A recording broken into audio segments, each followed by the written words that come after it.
The way of what is to come. Isaiah said, "Who hath believed our report? And to whom is the arm of the Lord revealed? For he shall grow up before him as a tender plant, and as a root out of a dry ground. He hath no form nor comeliness. And when we shall see him, there is no beauty that we should desire him. He is despised and rejected of men, a man of sorrows, and acquainted with grief. And we hid, as it were, our faces from him. He was despised, and we esteemed him not. Surely he hath borne our griefs, and carried our sorrows. Yet we did esteem him stricken, smitten of God, and afflicted." Isaiah 53, 1-4. "For unto us a child is born, unto us a son is given, and the government shall be upon his shoulder, and his name shall be called Wonderful, Counselor, the Mighty God, the Everlasting Father, the Prince of Peace." Isaiah 9, verse 6. John said, "And the Word was made flesh, and dwelt among us. And we beheld his glory, the glory as of the only begotten of the Father, full of grace and truth." John 1, verse 14. Isaiah said, "The wilderness and the solitary place shall be glad for them, and the desert shall rejoice, and blossom as the rose. It shall blossom abundantly, and rejoice even with joy and singing. Then the eyes of the blind shall be opened, and the ears of the deaf shall be unstopped. Then shall the lame man leap as a hart, and the tongue of the dumb sing. For in the wilderness shall waters break out, and streams in the desert. And the parched ground shall become a pool, and the thirsty land springs of water. In the habitation of dragons, where each lay, shall be grass with reeds and rushes. And an highway shall be there, and a way, and it shall be called the way of holiness. The unclean shall not pass over it, but it shall be for those. The wayfaring men, though fools, shall not err therein." Isaiah 35, 1-8.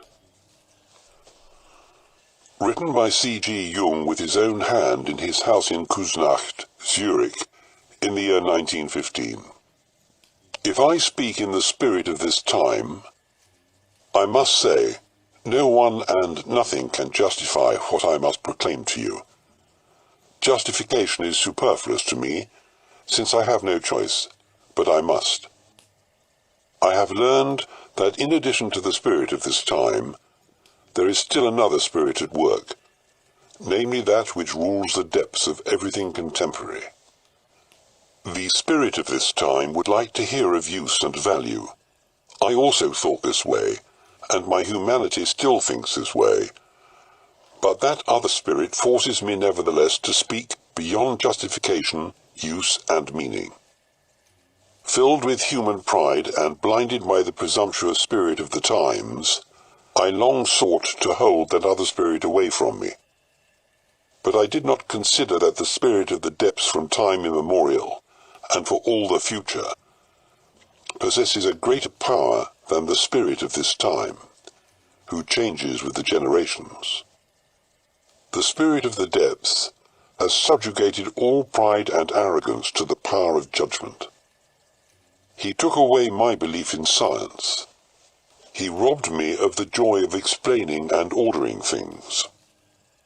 And he let devotion to the ideals of this time die out in me. He forced me down to the last and simplest things. The spirit of the depths took my understanding and all my knowledge and placed them at the service of the inexplicable and the paradoxical. He robbed me of speech and writing for everything that was not in his service, namely the melting together of sense and nonsense, which produces the supreme meaning. But the supreme meaning is the path, the way, and the bridge to what is to come. That is the God yet to come. It is not the coming God himself, but his image, which appears in the supreme meaning. God is an image, and those who worship him must worship him in the image of the supreme meaning. The supreme meaning is not a meaning and not an absurdity. It is image and force in one. Magnificence and force together. The supreme meaning is the beginning and the end. It is the bridge of going across and fulfillment. The other gods died of their temporality, yet the supreme meaning never dies. It turns into meaning and then into absurdity, and out of the fire and blood of their collision, the supreme meaning rises up rejuvenated anew. The image of God has a shadow. The supreme meaning is real and casts a shadow. For what can be actual and corporeal and have no shadow? The shadow is nonsense. It lacks force and has no continued existence through itself. But nonsense is the inseparable and undying brother of the supreme meaning.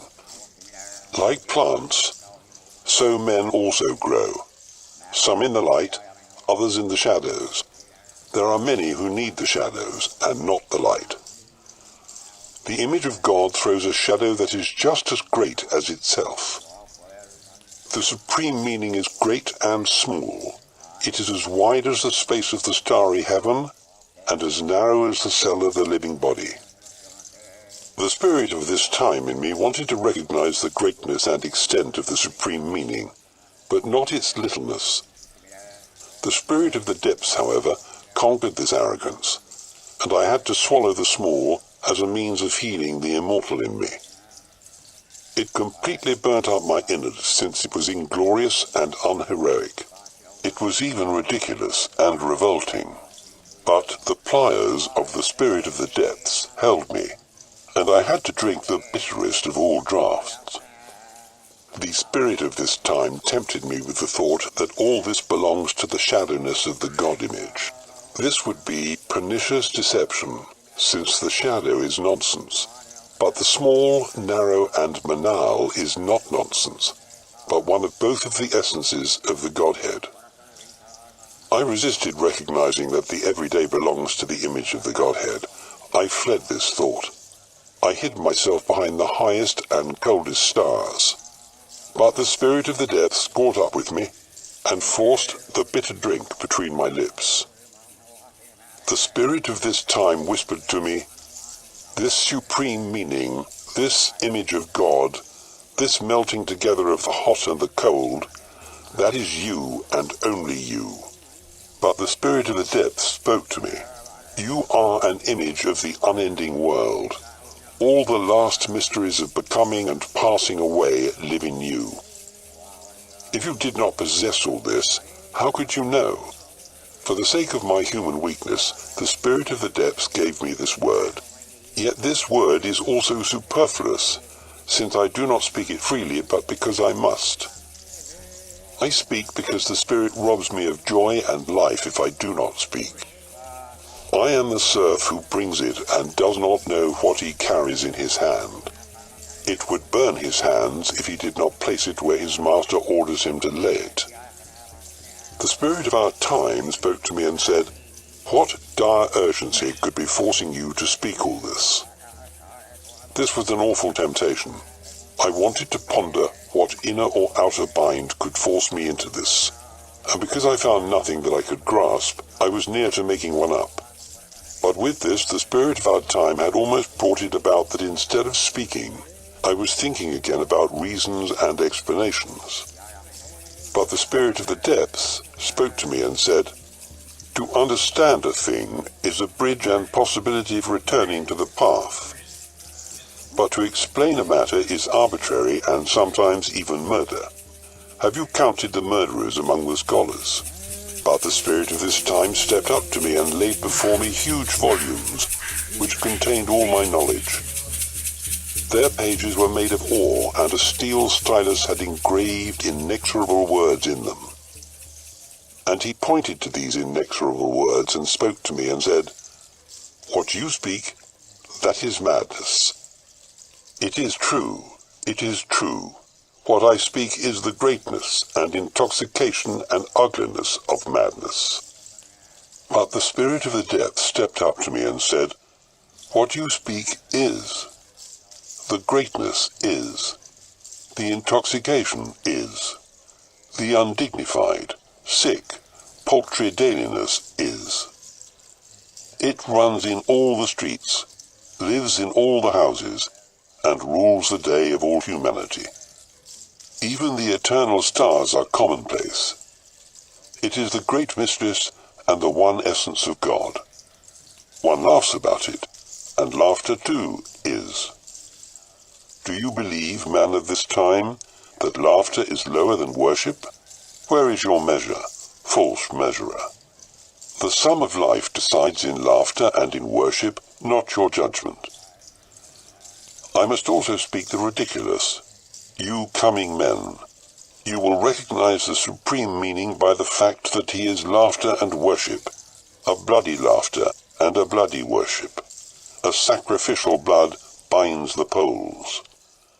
Those who know this laugh and worship in the same breath. After this, however, my humanity approached me and said, what solitude, what coldness of desolation you lay upon me when you speak such. Reflect on the destruction of being and the streams of blood from the terrible sacrifice that the depths demand. But the spirit of the depths said, no one can or should hold sacrifice. Sacrifice is not destruction. Sacrifice is the foundation stone of what is to come. Have you not had monasteries? Have not countless thousands gone into the desert? You should carry the monastery in yourself. The desert is within you. The desert calls you and draws you back.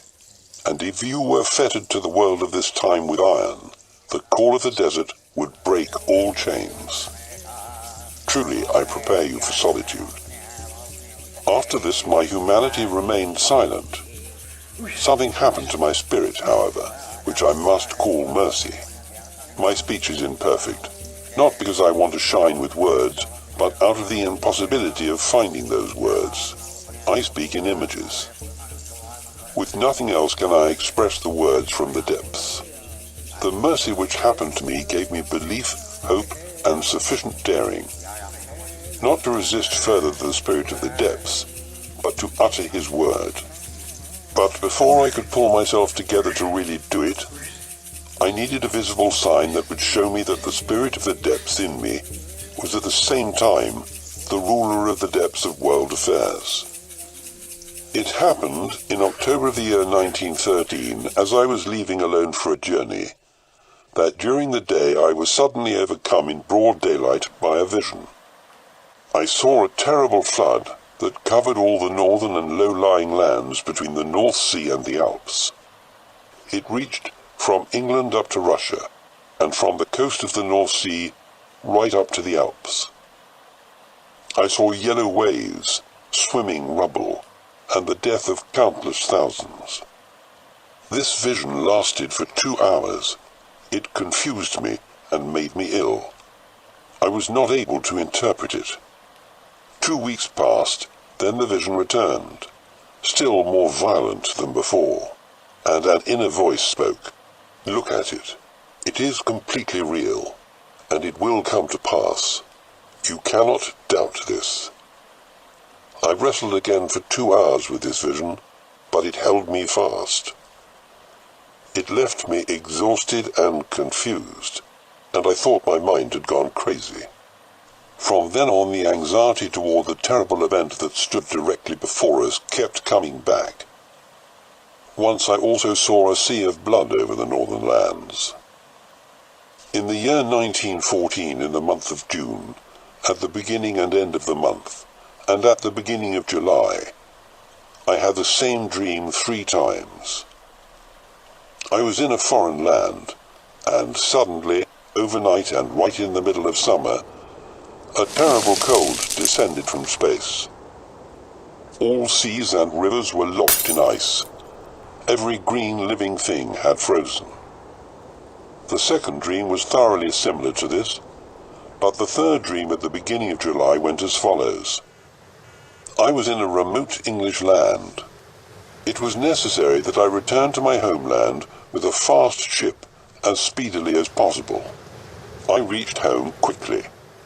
In my homeland, I found that in the middle of summer, a terrible cold had fallen from space, which had turned every living thing into ice. There stood a leaf-bearing but fruitless tree, whose leaves had turned into sweet grapes, full of healing juice through the working of the frost. I picked some grapes and gave them to a great waiting throng. In reality, now, it was so. At the time when the Great War broke up between the peoples of Europe, I found myself in Scotland.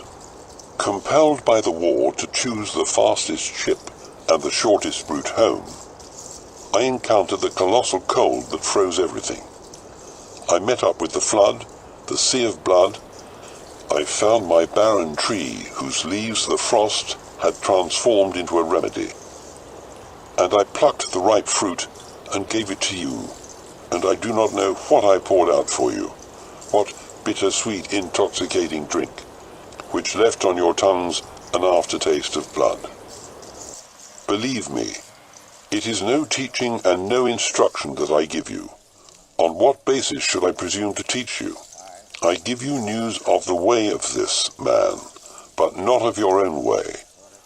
My path is not your path, therefore I cannot teach you. The way is within us, but not in gods, nor in teachings, nor in laws. Within us is the way, the truth, and the life.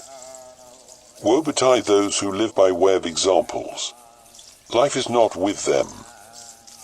If you live according to an example, you thus live the life of that example. But who should live your own life, if not yourself? So live yourselves. The signposts have fallen. Unblazed trails lie before us. Do not be greedy to gobble up the fruits of foreign fields. Do you not know that you yourselves are the fertile acre which bears everything that avails you? Yet who today knows this? Who knows the way to the eternally fruitful climes of the soul? You seek the way through mere appearances. You study books and give ear to all kinds of opinion. What good is all that? There is only one way, and that is your way. You seek the path? I warn you away from my own. It can also be the wrong way for you. May each go his own way. I will be no saviour, no lawgiver, no master teacher unto you. You are no longer little children. Giving laws, bettering, making things easier, has all become wrong and evil. May each one seek out his own way. The way leads to mutual love in community. Men will come to see and feel the similarity and commonality of their ways. Laws and teachings held in common compel people to solitude, so that they may escape the pressure of undesirable contact. But solitude makes people hostile and venomous. Therefore give people dignity, and let each of them stand apart, so that each may find his own fellowship and love it. Power stands against power, contempt against contempt, love against love. Give humanity dignity, and trust that life will find the better way. The one eye of the Godhead is blind, the one ear of the Godhead is deaf, the order of its being is crossed by chaos.